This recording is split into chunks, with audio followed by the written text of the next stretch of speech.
Okay, today we're talking about a DIY coffee table build tutorial. So here's the coffee table in question. It's made out of pine from readily available parts at Lowe's or Home Depot. Simple construction.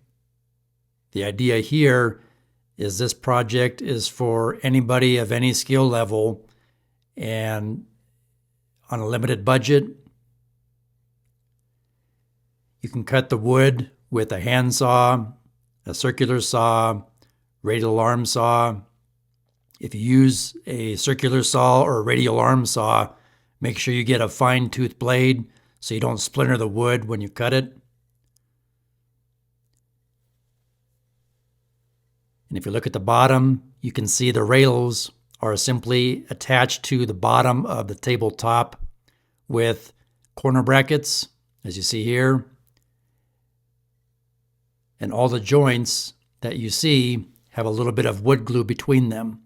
That'll make for a stronger build. Keep in mind when you use wood glue, if any of it squeezes out of your joints, you want to immediately wipe it up with a damp cloth or rag. It'll make for a better paint job or stain job later. And you'll see these screws down here are countersunk wood screws, and they're offset. And we'll zoom in on those L brackets or corner brackets here so you can see what exactly they look like. And make sure you install them far enough away so that the screws from the legs don't go into the screws from the L brackets. There's a better close-up view of those offset countersink wood screws, and they're offset so the screws don't hit each other when you drive them through the leg into the rails. You can use wood putty or wood filler or these wooden buttons to cover up those countersink screw heads. And I would recommend pre-drilling all of your screw holes so you don't split the wood. It'll also help the screws line up properly when you go to actually drive your screws in. You can paint or stain the coffee table any color you'd like, or leave it the natural wood color, but I'd recommend using a clear coat to protect the wood. So let's change the color. Let's stain it a darker color so you can see what that would look like. And even if you stain it a darker color, I'd still recommend clear coating it with a shellac or varnish to protect the wood in case someone accidentally spills water on the coffee table. It's not going to damage the surface or the wood or the finish. So we'll go ahead and stain it so you can see what that looks like. Or again, you can paint it to match your particular colors that you have in your living room. And make sure you sand it to keep dust out of your paint or stain that you use. And use a light fine grit sandpaper like 400 or 600 grit, and then wipe it off or tack cloth it with a clean dry rag before you stain it or sand it. And that's pretty much what the finished product would look like. Again, you would not see the countersink screws if you use your wood putty over them or those little wooden buttons that you can glue in with wood glue. But that's up to you. Now let's look at the bill of materials. Here's the top. There's a bottom, side view. You can see what everything costs. All the part numbers you see in the bill of materials are Lowe's part numbers. But you can buy this stuff at Home Depot as well. And you'll note that all of the dimensions are on this drawing for you. All the dimensions are in inches. So 16 inches for all 4 table legs.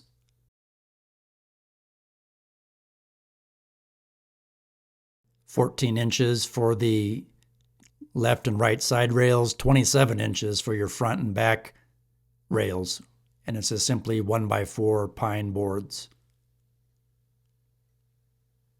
Safety first, wear PPE, use a fine tooth blade, again, so you don't split the wood, and follow your saw manufacturer's operating instructions. So you can screenshot this, print it out,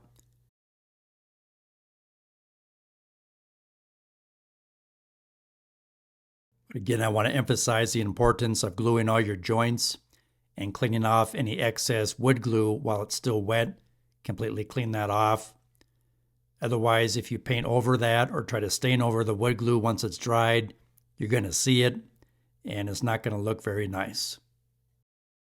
So what I would recommend to go about building this coffee table that I built in the past, great thing is the 36-inch by 20-inch board for the coffee table top.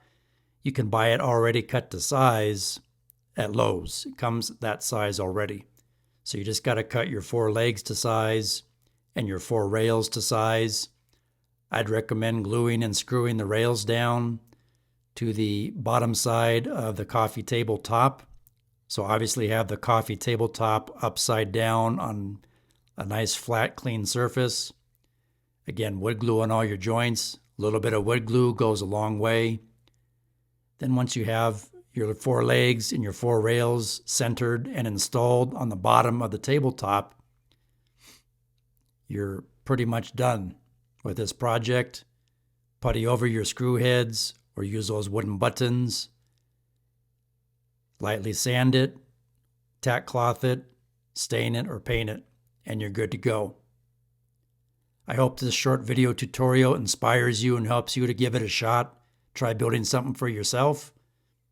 If you got any value out of this video, please consider subscribing. Helps the channel move up in the YouTube algorithm. Good luck on your project. Please like, share, subscribe, leave me a comment, and thanks for watching.